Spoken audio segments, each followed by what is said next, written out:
Olá, lembrando de uma cena do filme brasileiro Tropa de Elite, onde o personagem Capitão Nascimento disse: "O sistema é foda, parceiro." Ele não estava brincando.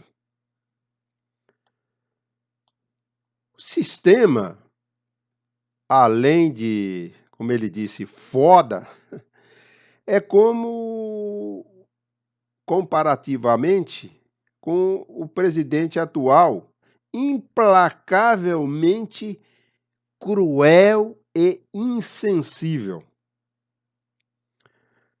O sistema não perdoa, não alivia.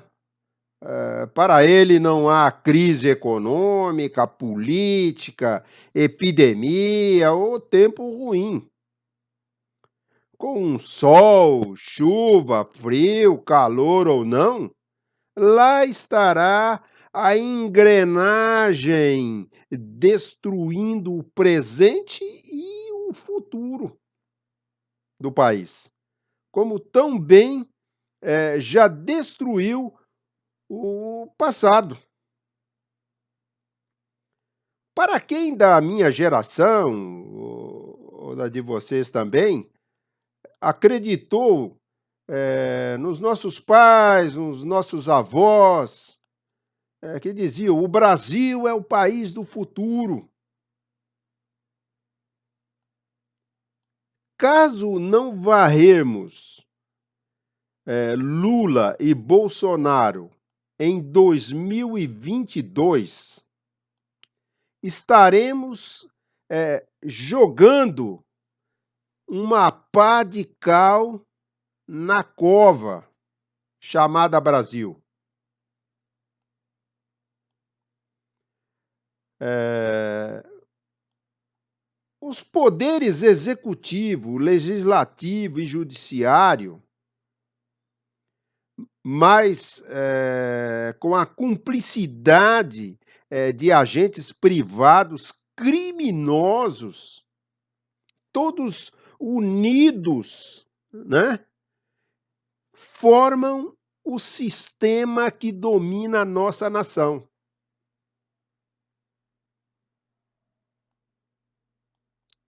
Há décadas, se não séculos, né, governa o país, o sistema, né, com mão de ferro, impedindo a renovação sadia de servidores públicos, jovens, né, honestos, preparados e dispostos a mudar os rumos da nação.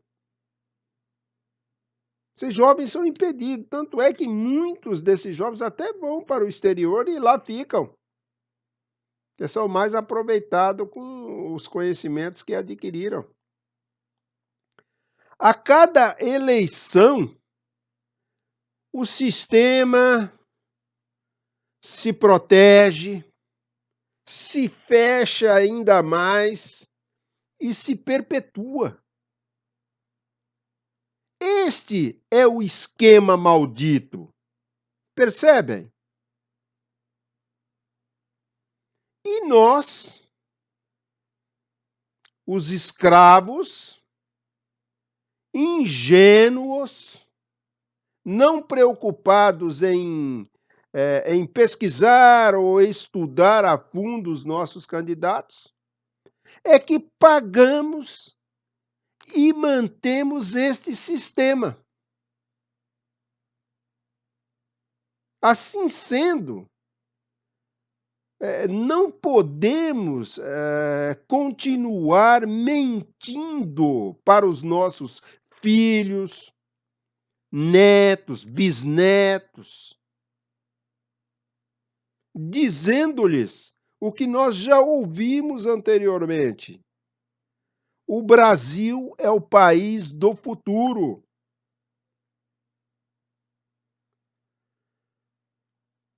É séria a coisa. No Brasil, neste momento, temos 2 seitas políticas, esta aqui é a verdade. E cada uma destas seitas com o seu profeta, com o seu Messias, que só saem se Deus quiser, né, dizem eles.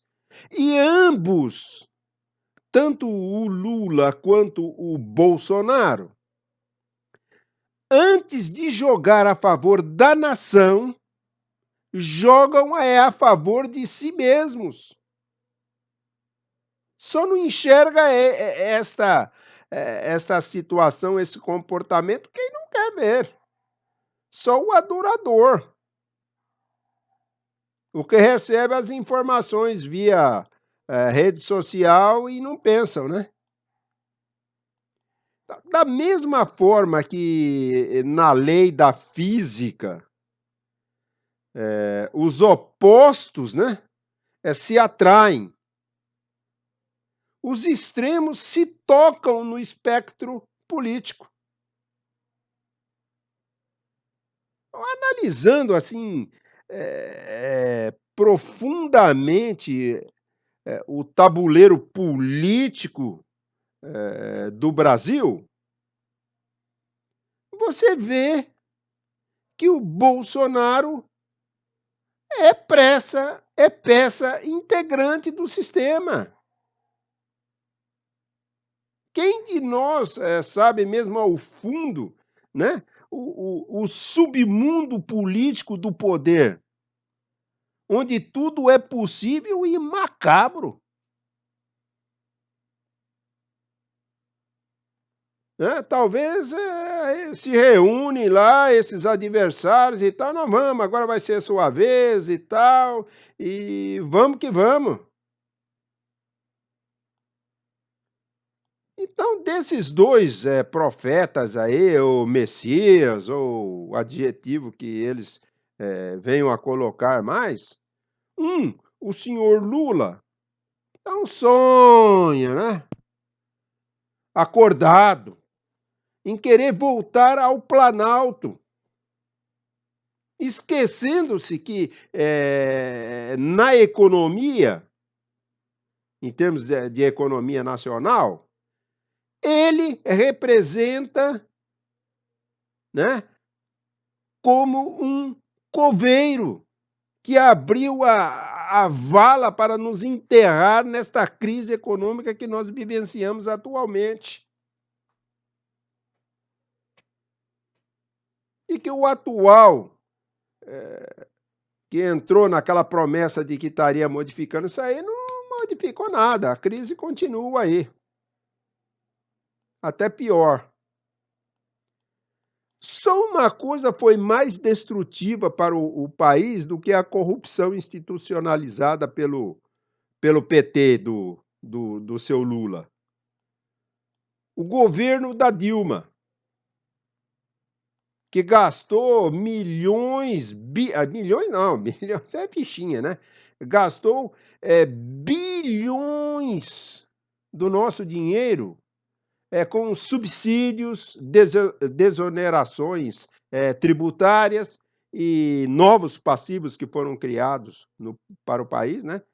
Que nós vamos amargar décadas aí para estar pagando isso. Então isso aí emperra de você ter uma vida melhor, de ter mais benefícios para a população, devido à incompetência, desses governantes.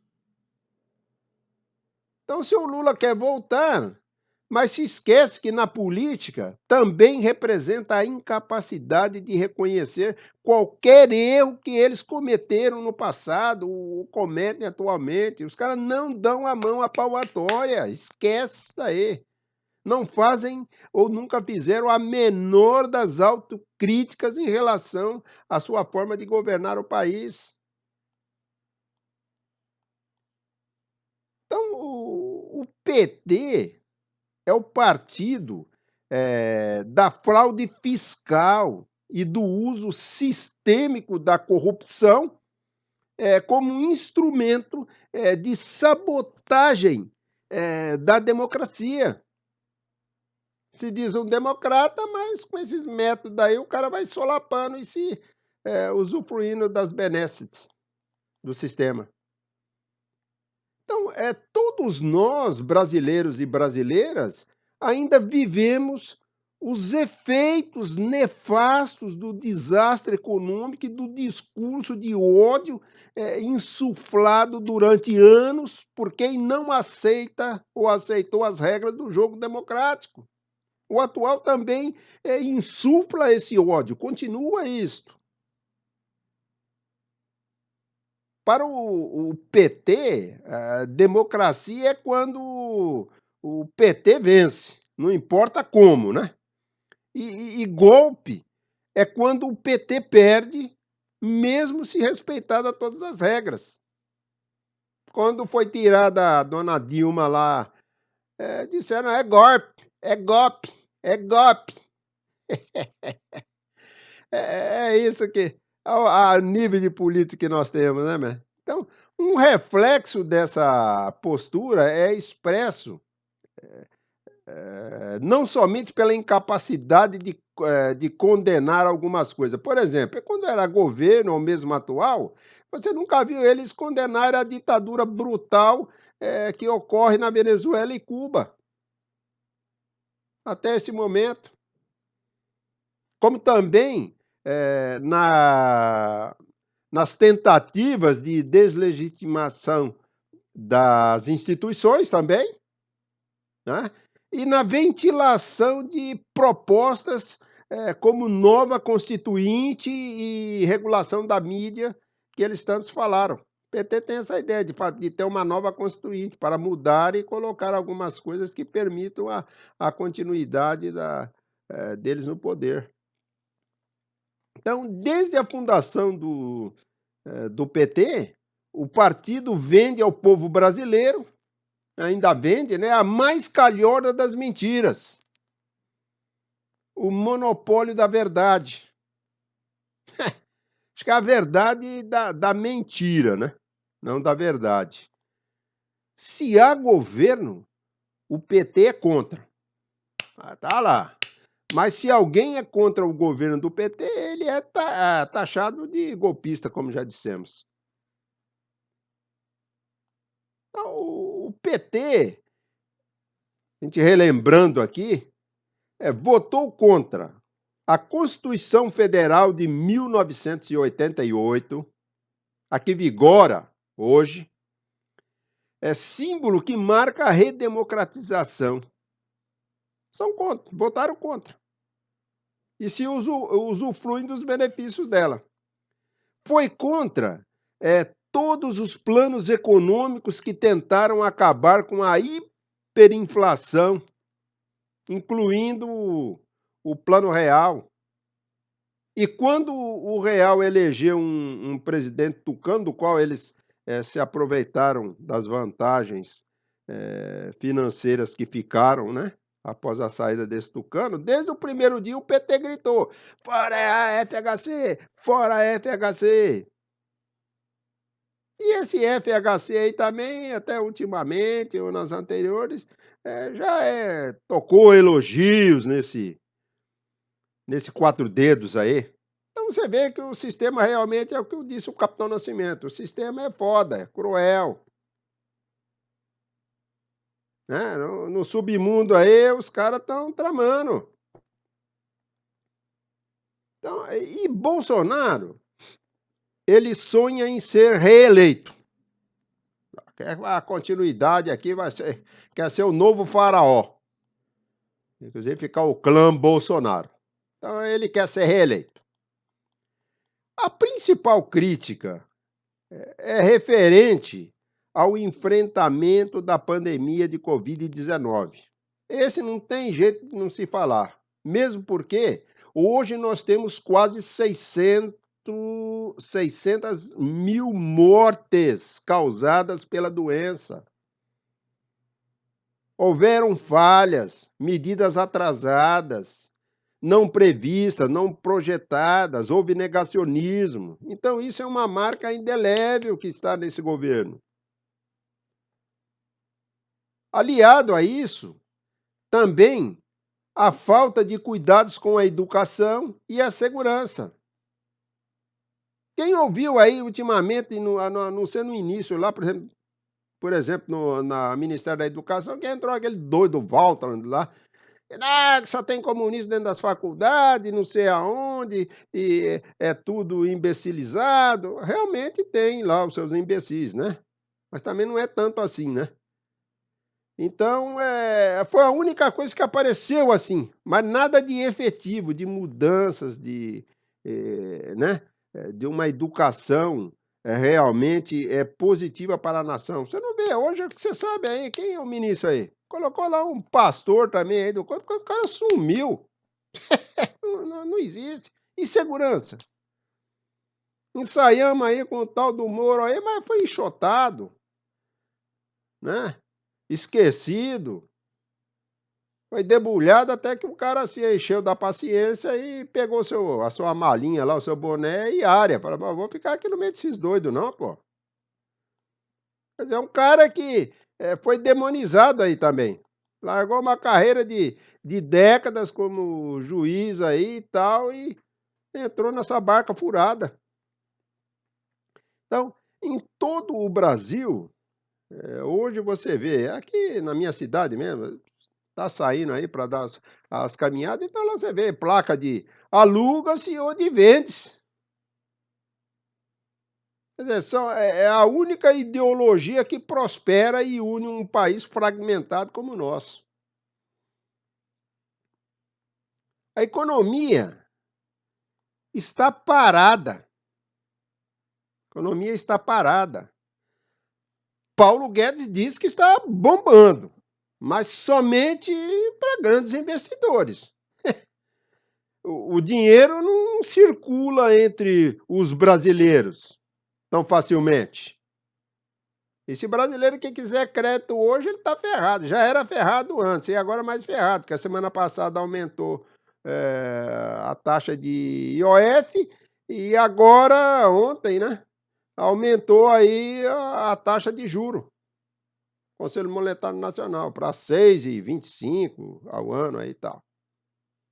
Inclusive o Brasil, hoje, superou a Rússia como um dos países, com juros mais altos do planeta.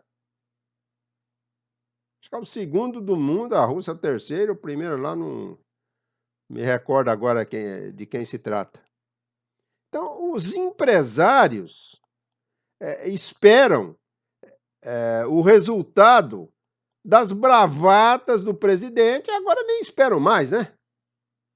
Porque do jeito que está a viola aí, só um milagre para mudar alguma coisa. Então, para decidir se investem e geram empregos, mesmo que deram aí aquelas condições de que se entrar um novo funcionário aí, ele perdeu aí uma série de direitos trabalhistas adquiridos no passado,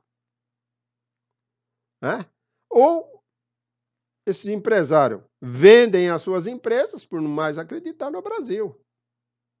Ou simplesmente fecham essas que estão aqui e tem alguma empresinha, alguma filial já fora antes dessa balbúrdia toda aí, já lá fora. E aí, né, vão para lá, esperam o negócio acalmar e depois volta aqui com a maior cara de pau para sacar mais contra nós. Então, cerca de mais ou menos 14 milhões de pessoas, sofrem, na pele, na mente, no bolso, o limbo do desemprego. A maior das indignidades do ser humano não ter um emprego ou alguma coisa para fazer. Bolsonaro, eh, eu não sei como é que não enxergaram isso, né, os eleitores.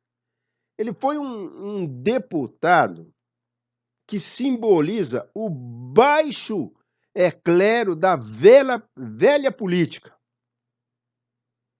tendo usufruído de todos os privilégios, em meio à sua absoluta improdutividade durante 28 anos de mandato no Congresso Nacional, lá na Câmara dos Deputados.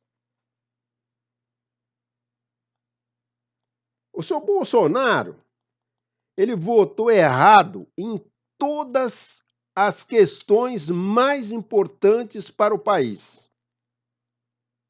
Inclusive votou inúmeras vezes com aí o famigerado PT. Ele votou contra o plano real, contra a quebra de monopólios, mas a favor de corporativismo ele votou em todas. A favor, né? Contra o fim do nepotismo, emprego de familiares, amigos, né? Primos, parentes, né? Mas sempre a favor de aumentos para o funcionalismo.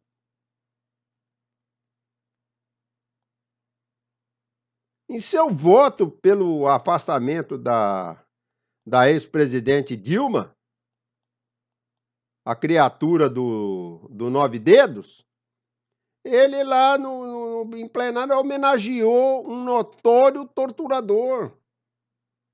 Uma de suas tantas declarações aí em apoio à ditadura e ofensiva aos direitos humanos e às liberdades individuais mais básicas, que na ditadura ela foi realmente cerceada.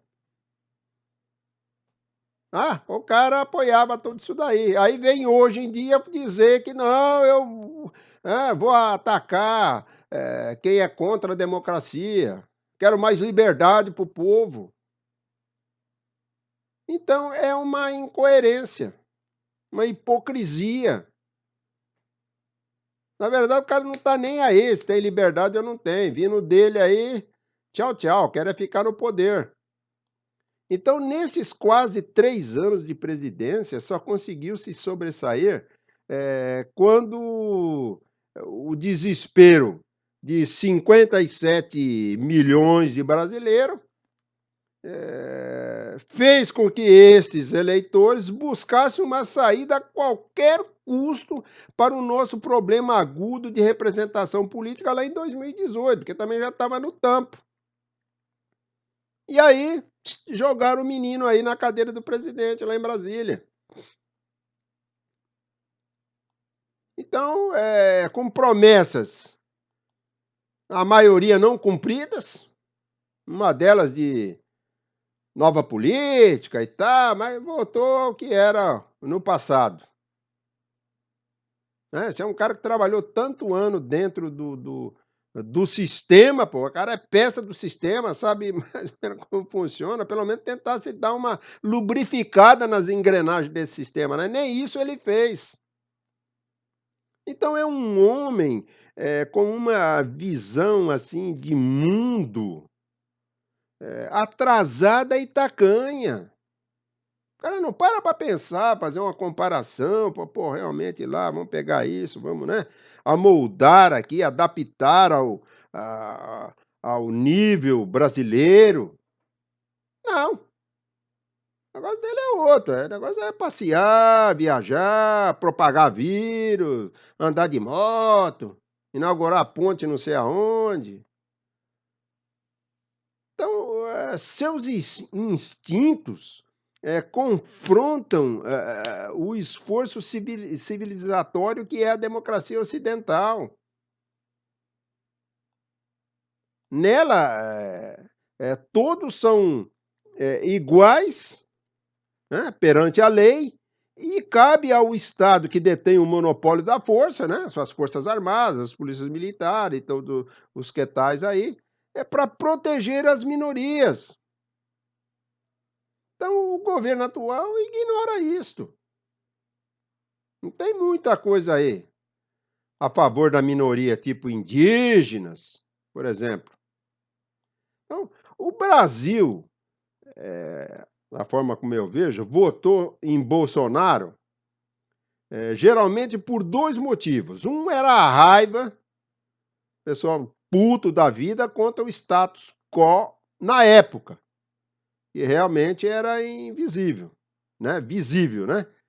E o medo do PT continuasse no poder. E aí a roubalheira continuava. Então, o medo ajuda o ser humano a sobreviver, mas também costuma ser paralisante, alienante. E aí, o que que acontece? A gente joga essas coisas que igual está aí hoje na cadeira do presidente. E por outro lado também, a raiva, que é a mãe dos crimes passionais. Essa que é a situação. Então, por isso que eu venho batendo assim na tecla, né, na mesma.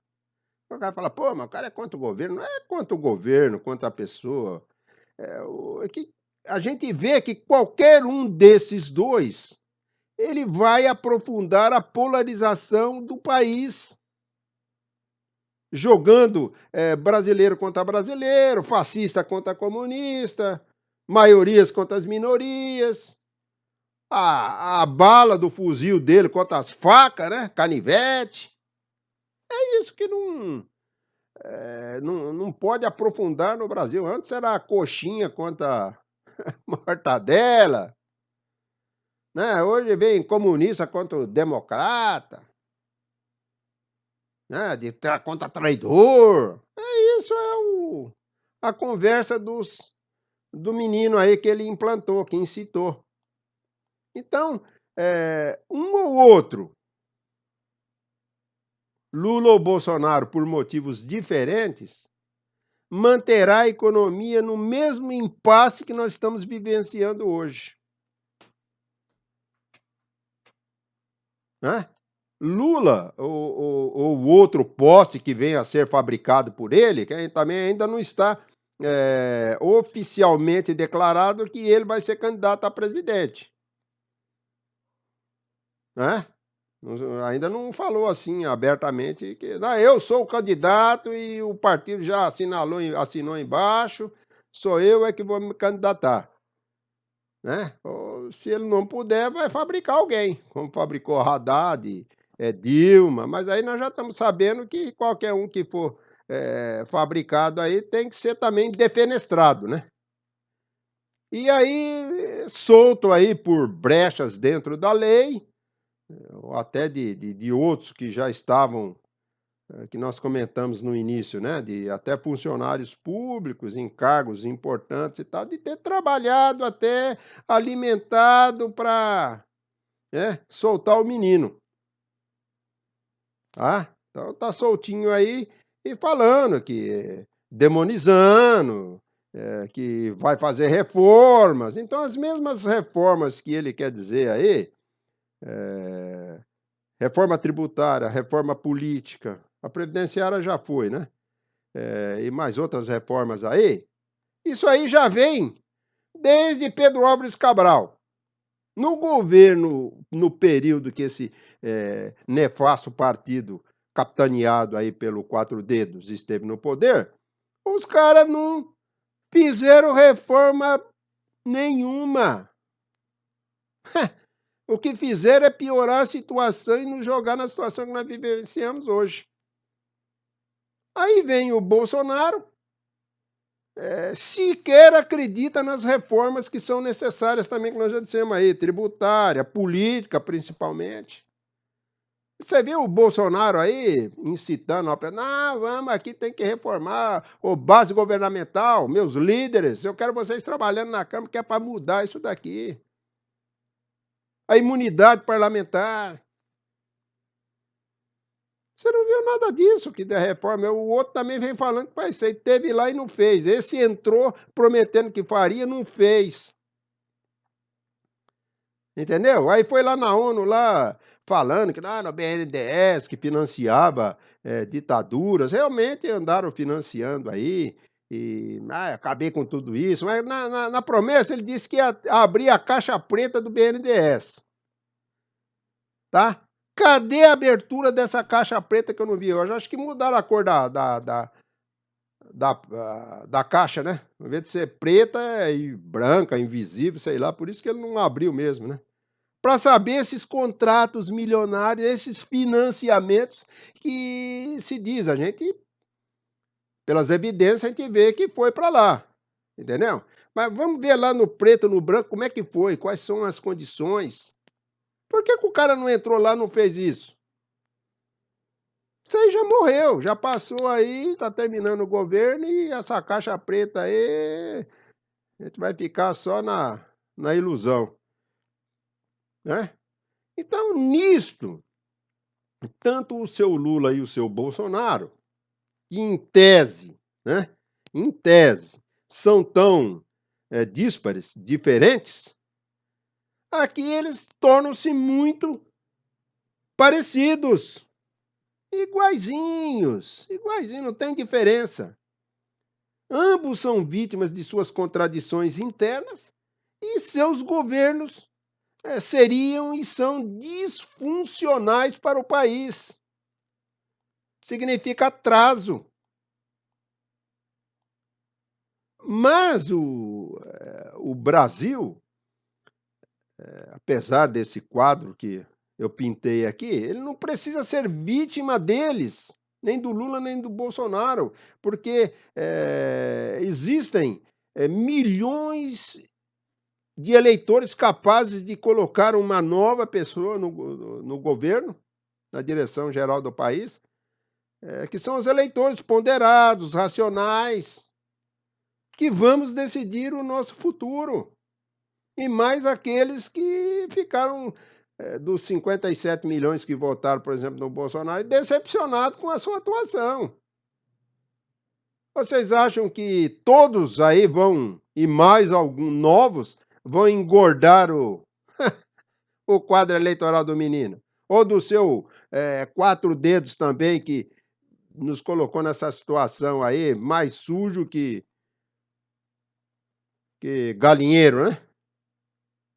Então, a próxima eleição, ela está longe de ser decidida. Também conversinha, grito, berra, quem berra mais alto. Se grito resolvesse a situação, como diz um ditado, né? Porco não morria, não morreria, né? Então, quando vai sacrificar o animal para se tornar em alimentação para nós, é um bichinho grita. Quem vê lá fica até com dó, né? Então, se grito resolvesse, por isso que a gente diz, o porco não morreria. Então, o Brasil não pode errar na próxima eleição. E o erro daqui a 12 meses, né, o ano que vem, ele tem nomes, até o momento, né, ele tem nome já definido. Bolsonaro, Lula, Ciro, Dória, são os do momento. Fora os que ainda vão aparecer, que tem que analisar posteriormente para a gente tomar um rumo, né? Então, enfim, os petistas continuarão sendo petistas. E os bolsonaristas continuarão seguindo o seu mito. O homem fala que está bem e eles acreditam. Enfim, um mordendo o outro. Isso aí vai ficar normal. Entendeu? Um vai ficar mordendo o outro e não adianta a gente ou outras pessoas querer fazer a cabeça desse pessoal aí, que isso aí, cara, é difícil. Isso aí não muda de jeito, maneira, porque são endurecidos na mente. Mas, então, o que nós, assim, os racionais, os pensantes, devemos entender a delicada posição em que estão todos nós brasileiros, diante da difícil escolha que precisa ser feita em 2022. Individualmente, de acordo com cada consciência, o voto de cada eleitor precisa ser respeitado. A democracia é pluralidade de pensamento, de escolhas, né? Então, o que precisa e que a gente tenta aqui está através dos nossos vídeos, né? O amadurecimento da democracia não ocorre com xingamentos e hostilidades à diversidade de pensamento. Neste contexto, os eleitores nem são necessariamente fascistas, comunistas, ou outras denominações quaisquer, né? E nem necessariamente cúmplices da corrupção. Não podemos nos acostumar com essa gama de escolhas até então sendo feitas. O nosso trabalho diário é mostrar, ou pelo menos tentar despertar, né? A pessoa pense, que analise, né? Pelo menos, para que não precisemos jamais voltar a nos submeter, né? Amém, amém, né? A ter que fazer uma opção tão triste entre quem causou o desastre em que vivemos hoje, isso não pode ser esquecido, e quem está há 3 anos na mesmice do passado, com raras mudanças. Não mudou nada. A única coisa que não mudou é que anteriormente, diariamente, você via noção de corrupção. Mas não acabou. Hoje não aparece diariamente, mas tem aí várias que estão sendo investigadas, ou que ainda vão aparecer ainda. Então, precisamos incentivar o diálogo democrático e civilizado para a construção de alternativas futuras que sejam realmente comprometidas com a liberdade, né? Esse tem que ser o nosso objetivo, o nosso comportamento. Até o nosso próximo vídeo. Muito obrigado pela sua visita. Namastê.